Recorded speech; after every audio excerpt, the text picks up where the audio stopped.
Hello everyone, स्वागत है आप सभी का द नॉलेज क्लासरूम के यूट्यूब चैनल पर। आज हम बात करने वाले हैं हरियाणा के एक जिला जिसका नाम है फरीदाबाद।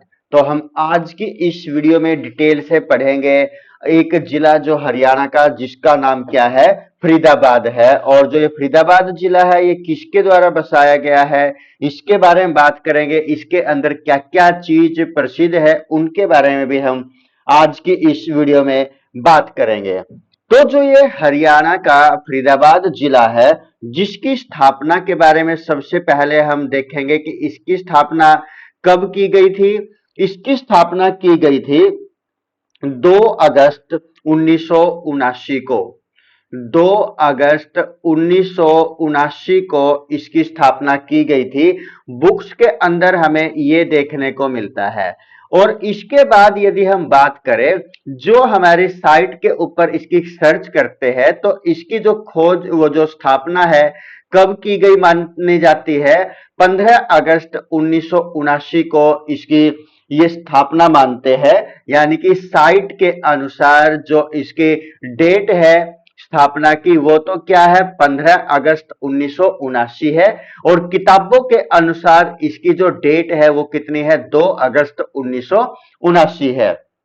अब बात आती है कि हमारे पास यदि ये प्रश्न आ जाता है ऑप्शन टाइप में तो हमारा जो पहला उत्तर मान्य होगा वो क्या होगा, 15 अगस्त 1979 जो साइट्स के अनुसार है। और उसके बाद सेकंड आंसर हमारा क्या होगा, ये होगा 2 अगस्त 1979। तो हमारे ये आंसर यहां पर हो सकते हैं।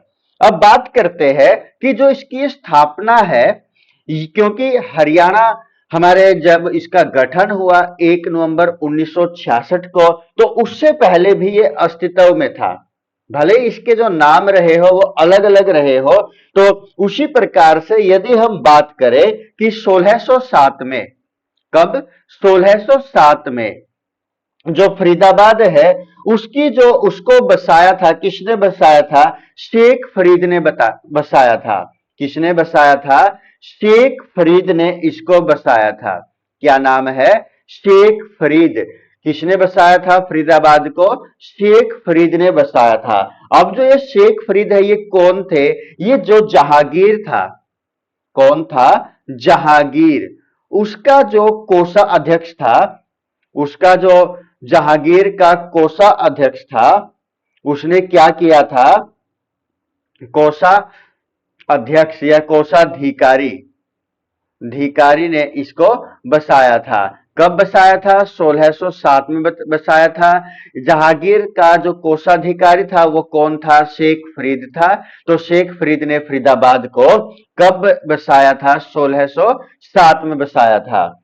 अब यदि हम बात करें इन डेट्स के ऊपर, जो 2 अगस्त 1979 और 15 अगस्त 1979 है, जो इन डेटों के बारे में बात करें तो ये किस जिले से अलग होकर के बना था। जो ये फरीदाबाद है ये अलग हुआ था कौन से जिले से, गुरुग्राम से। कौन से जिले से ये अलग हुआ था, गुरुग्राम से ये अलग हुआ था। और एक नए जिले के रूप में इसकी स्थापना की गई थी इन तारीखों के आधार पर। आगे बढ़ते हैं और जानते हैं इसके बारे में और कुछ भी। इसका जो फरीदाबाद का जो एरिया है या जो इसका क्षेत्रफल है, पूरे हरियाणा के जितने भी जिले हैं तो सब में क्या है, कम है। तो इसका एरिया कितना है, 741 वर्ग किलोमीटर है। वर्ग किलोमीटर फरीदाबाद का एरिया है, जो कि सभी जिलों में क्या है, सबसे कम है। सबसे कम एरिया या क्षेत्रफल इसका कितना है, फरीदाबाद का 741 वर्ग किलोमीटर है। उसके बाद यहां की जो जनसंख्या है, फरीदाबाद की जो जनसंख्या है वो कितनी है, फरीदाबाद की जो जनसंख्या है वो 18 लाख प्लस है। यानी कि 18 लाख से ज्यादा है। यदि हम 2011 की जनगणना के अनुसार देखें तो यहां की जो जनसंख्या वो कितनी है, 18 लाख 9,733 यहां इसकी जनसंख्या है। उसके बाद यदि हम बात करते हैं जो इसका जनसंख्या घनत्व, सबसे कम है। जो जो हमारा स्टेट है हरियाणा, हरियाणा के अंदर जनसंख्या घनत्व, जो जनसंख्या घनत्व सबसे कम, जो जनसंख्या का घनत्व है सबसे कम किस जिले का है? सबसे कम किस जिले का है? सिरसा का है। सबसे कम जनसंख्या घनत्व किसका है?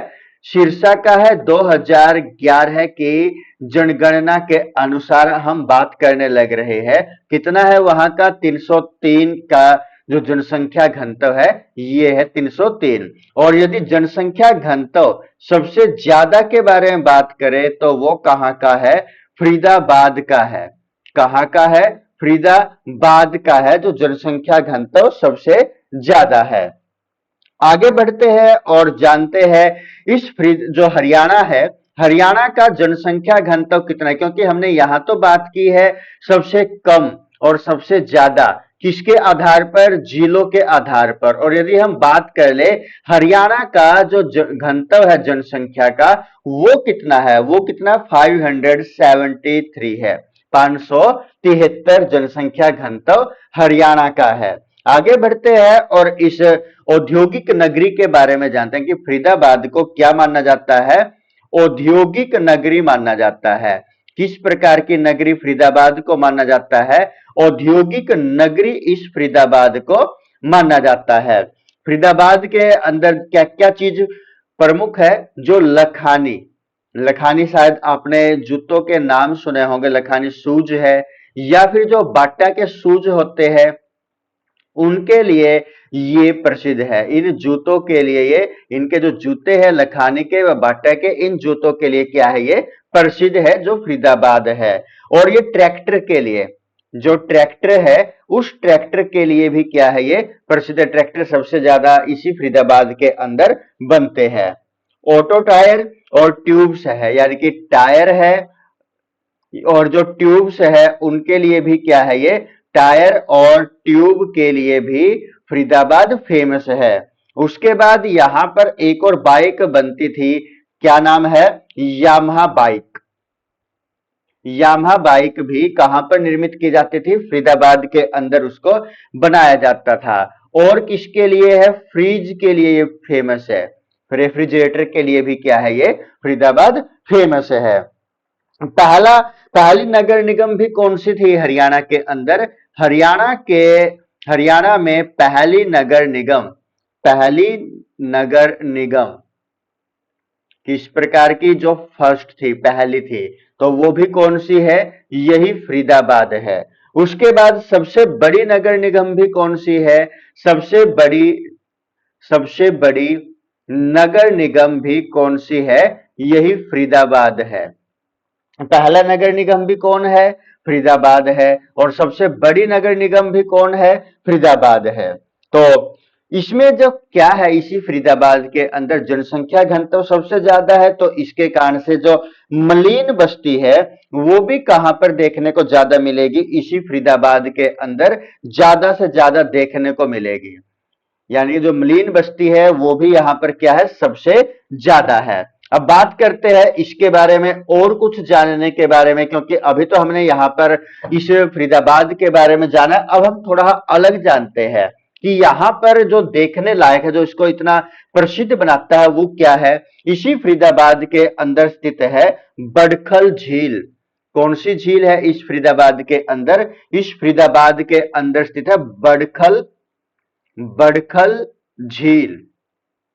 जो ये झील है फरीदाबाद के अंदर, भड़खल झील, ये कब बनवाई गई? इसका निर्माण कब करवाया गया? 1947 में इसका निर्माण करवाया गया। और इस झील की क्या खासियत है कि इस झील के ऊपर सबसे ज्यादा घूमने वाले, देखने वाले आते हैं। सबसे ज्यादा जो फॉरेनर्स है, विदेशी पर्यटक यहां पर आते हैं। सबसे ज्यादा विदेशी पर्यटक कहां पर आते हैं? इसी झील के ऊपर, जो बड़खल झील है, यहां पर आते हैं। इसी फरीदाबाद के अंदर और कौन कौन सी झील है? फरीदाबाद के अंदर और है म्यूर झील। क्या नाम है? म्यूर झील। म्यूर झील भी कहां पर है? फरीदाबाद के अंदर है। इसी फरीदाबाद के अंदर कौन सी झील स्थित है? धोज झील। धोज झील ये भी कहां पर है? इसी फरीदाबाद डिस्ट्रिक्ट के अंदर स्थित है। इसी फरीदाबाद के अंदर स्थित है डेड लेक। डेड लेक यानी कि जिसको हम क्या बोलते हैं? मृत झील बोलते हैं, या इसी को क्या बोला जाता है? इसी को बोला जाता है बर्ड वाली झील। क्या नाम दिया गया है इसको? बर्ड वाली झील भी इसी को बोला गया है, या इसी को क्या बोला गया है? खूनी झील इसी को बोला गया है। इसके जो अलग अलग नाम हमें दिए गए हैं, खूनी झील, बड़वाली झील या डेड लेक, इसी झील को बोला जाता है। धोज झील भी कहां पर है? फरीदाबाद के अंदर है। म्यूर झील भी कहां पर है? फरीदाबाद के अंदर है। भड़कल झील कहां पर है? ये भी फरीदाबाद के अंदर है, जिसका जो निर्माण है वो कब करवाया गया? इसका निर्माण करवाया गया था 1947 में, और सबसे ज्यादा जो विदेशी पर्यटक आते हैं इसी झील पर आते हैं। अब यदि इस फरीदाबाद के बारे में, खनिजों के बारे में बात करें, तो इस फरीदाबाद के अंदर कुछ खनिज महत्वपूर्ण रूप से पाए जाते हैं। जैसे कि यहां पर हम बात करें, फरीदाबाद का एक स्थान है जिसका नाम क्या है? बदरपुर है। बदरपुर के अंदर खनिज पाए जाते हैं, जैसे कि बजरी यहां पर पाई जाती है। बजरी के अलावा यहां पर कांच पाया जाता है। क्या पाया जाता है? कांच मिट्टी पाई जाती है। कांच मिट्टी कहां पर पाई जाती है? फरीदाबाद के अंदर, बदरपुर के अंदर पाई जाती है। उसके बाद यहां पर थोड़ी बहुत मात्रा के अंदर क्या और मिलता है? सिलिका भी मिलता है। बजरी हो गई, कांच मिट्टी हो गई, सिलिका हो गई, तो ये खनिज कहां पर पाए जाते हैं? फरीदाबाद के अंदर पाए जाते हैं। और यहां पर अब यदि फरीदाबाद के मेलों के बारे में जिक्र करें कि यहां पर मेले कौन कौन से प्रसिद्ध होते हैं, यहां पर जो सबसे बड़ा मेला है भारत का सबसे बड़ा मेला, भारत का सबसे बड़ा मेला, ये कहां पर लगता है? फरीदाबाद के अंदर लगता है। फरीदाबाद में कहां पर? सूरज कुंड पर। सूरज कुंड पर ये मेला हर वर्ष लगता है। और जो ये सूरज कुंड है, इसका जो निर्माण है वो किसके द्वारा करवाया गया है? सूरज कुंड का जो निर्माण है वो अनंगपाल द्वितीय के द्वारा करवाया गया है। किसके द्वारा? अनंगपाल द्वितीय के द्वारा इसका निर्माण करवाया गया है। और यहां पर सूरज कुंड पर लगातार हर वर्ष मेले का आयोजन किया जाता है। उसके बाद यहां पर और कौन कौन से मेले हैं जो इस फरीदाबाद के अंदर लगते हैं? यहां पर जो मेले लगते हैं, उदासनाथ का मेला। कौन सा मेला है जो फरीदाबाद के अंदर लगता है? उदासनाथ का मेला। उदासनाथ का मेला कहां पर लगता है? ये फरीदाबाद के अंदर लगता है। और इसके लिए एक महत्वपूर्ण बात क्या है कि यदि हमारे पास जो ये प्रश्न आ भी जाता है और फरीदाबाद यदि ऑप्शन में नहीं है, तो हमारा उत्तर क्या होगा? हमारा उत्तर होगा अलावल। क्या उत्तर होगा? अलावल, अलावलपुर होगा, जो कि कहां पर पड़ता है? पलवल के अंदर पड़ता है। ये उत्तर हमारा कब होगा? जब हमारे पास जो फरीदाबाद है वो उत्तर ऑप्शन के अंदर न हो। कौन? जो फरीदाबाद है, फरीदाबाद यदि ऑप्शन में नहीं है, तो हमारा जो सेकंड उत्तर होगा, ऑप्शन में दिया गया क्या है? अलावलपुर। अलावलपुर दिया हुआ है, तो हमारा सही उत्तर क्या होगा? जो पलवल के अंदर अलावलपुर है, तो वहां पर ही क्या लगेगा? उदासनाथ का मेला लगेगा। उसके बाद आगे बढ़ते हैं और यहां पर देखते हैं बलदेव छठ का मेला। किसका मेला? बलदेव। बलदेव छठ या हट का मेला। बलदेव छठ या हट का मेला ये भी कहां पर लगता है? फरीदाबाद के अंदर एक स्थान है जिसका नाम क्या है? बल्लभगढ़ है। इस फरीदाबाद का एक स्थान है जिसका नाम क्या है? बल्लभगढ़ है। और जो ये बल्लभगढ़ है 1606 में बसाया गया था। किसके द्वारा बसाया गया था? बल्लभगढ़ कब बसाया गया? कब बसाया इस बल्लभगढ़ को? इसको बसाया गया था 1606 में। किसके द्वारा बसाया गया? इसको बसाया गया था बलराम के द्वारा। किसके द्वारा? बलराम के द्वारा, या इसी को क्या बोला जाता है? बल्लू बोला जाता है कि बल्लू के द्वारा ही बल्लभगढ़ को बसाया गया, या बलराम के द्वारा 1606 में इस बल्लभगढ़ को बसाया गया था। बल्लभगढ़ का जो शेर बोला जाता है, बल्लभगढ़ का शेर किसे बोला जाता है? बल्लभगढ़ का जो शेर है वो किसको बोला जाता है? राजा नाहर सिंह को बोला जाता है। क्या नाम है? राजा नाहर सिंह को क्या बोला जाता है? बल्लभगढ़ का शेर बोला जाता है। राजा नाहर सिंह, जिसको फांसी दी गई थी। फांसी दी गई थी, कब दी गई थी? 9 जनवरी 1858 को, और इसी तारीख को उनका जन्म दिवस भी मनाया जाता है। कब इनको, राजा नाहर सिंह को, जिसको बल्लभगढ़ का शेर बोला जाता है, कब फांसी दी गई थी? 9 जनवरी 1858 को इनको फांसी दी गई थी।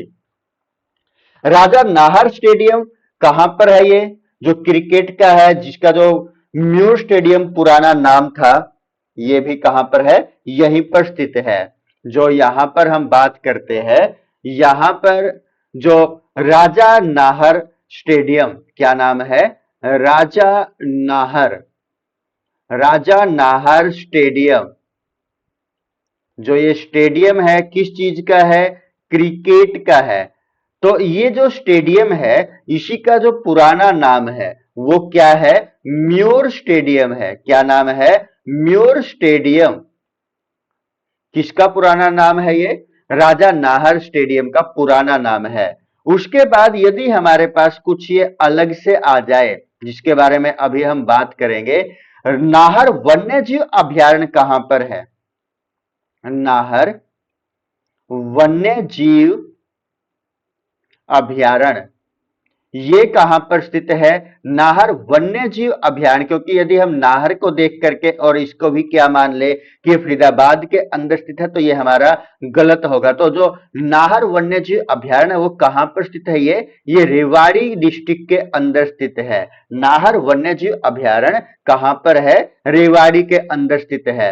एक और कुछ इसी प्रकार से मिलता जुलता है, नाहन कोठी। नाहन कोठी, ये कोठी कहां पर स्थित है? ये कोठी स्थित है पंचकुला के अंदर। कहां पर स्थित है ये? पंचकुला डिस्ट्रिक्ट के अंदर स्थित है नाहन कोठी। आगे बढ़ते हैं, इसी फरीदाबाद के बारे में बात करते हैं। फरीदाबाद का एक स्थान है जिसका जो नाम है वो क्या है? मोहाना। फरीदाबाद का एक स्थान है जिसका नाम क्या है? मोहाना। तो मोहाना के अंदर कालका का मेला लगता है। कालका का मेला कहां पर लगता है? फरीदाबाद के स्थान का नाम क्या है? मोहाना है। फरीदाबाद में एक गांव है जिसका नाम क्या है? तिगांव है। एक गांव जिसका नाम क्या है? तिगांव है। और इसी गांव को क्या बोला जाता है? इस गांव को बोला जाता है अमर शहीदों का गांव। अमर शहीदों का गांव। शहीदों का गांव किसको बोला जाता है? तिगांव को बोला जाता है। कौन से डिस्ट्रिक्ट में है ये? फरीदाबाद डिस्ट्रिक्ट के अंदर ये स्थित है।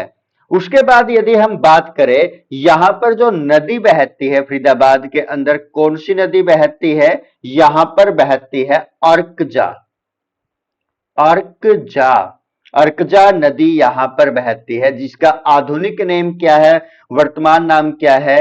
यमुना नदी है। यमुना नदी यहां पर बहती है। अर्क और जा, अर्क का मतलब क्या होता है? सूर्य होता है, और जा का मतलब क्या होता है? पुत्री या बेटी। इसके बारे में हमने डिटेल से चर्चा की हुई है, तो वो आप हमारी पिछली वीडियो भी देख सकते हैं, जिसमें इनके बारे में, अर्कजा के बारे में बताया हुआ है। भैया दूज का जो पर्व है किसके कारण से मनाया जाता है, इत्यादि इत्यादि हमने उसके अंदर बातें की हुई है। यहां पर एक नहर है जिसका नाम क्या है? गुरुग्राम नहर। गुरुग्राम नहर है जो कहां पर बहती है, इस फरीदाबाद के अंदर बहती है। और यहां जो ये फरीदाबाद है किसके लिए प्रसिद्ध है? हीना मेहंदी के लिए प्रसिद्ध है। कौन सी मेहंदी के लिए? जो हीना मेहंदी है, उस मेहंदी के लिए जो फरीदाबाद है वो क्या है? प्रसिद्ध स्थान है। हीना मेहंदी के लिए कौन सा डिस्ट्रिक्ट प्रसिद्ध है? में जो फरीदाबाद है ये प्रसिद्ध है। उसके बाद यहां पर हरियाणा में सबसे ज्यादा एक फूल है जिसका नाम क्या है? रजनीगंधा है। रजनीगंधा एक फूल का नाम है और ये हरियाणा के अंदर सबसे ज्यादा कहां पर मिलता है? हरियाणा के अंदर फरीदाबाद डिस्ट्रिक्ट के अंदर मिलता है। क्या नाम है उस फूल का? रजनीगंधा फूल है, जिसको हम क्या बोल सकते हैं? इसको बोला जा सकता है ग्लेडियोलस। ग्लेडियोलस फूल, फ्लावर। और जो ये फ्लावर है इसी को हम क्या बोल सकते हैं? लिली तलवार भी इसको बोला जा सकता है। लिली तलवार भी इसको बोला जा सकता है। उसके बाद इस फरीदाबाद के अंदर एक और स्थित है YMCA। YMCA जिसकी जो फुल फॉर्म है वो क्या हो जाती है? ये एक प्रकार की एसोसिएशन है जो कि यंग मैन्स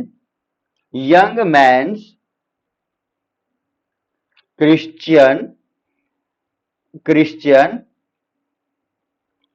एसोसिएशन, एक प्रकार का ये संगठन है जो कि यंग मैन क्रिश्चियन एसोसिएशन है। और इसका जो ये नाम है, इसका नाम बदल करके अब जो इसका नया नाम रखा गया है वो क्या रखा गया है? इसका नया नाम जगदीश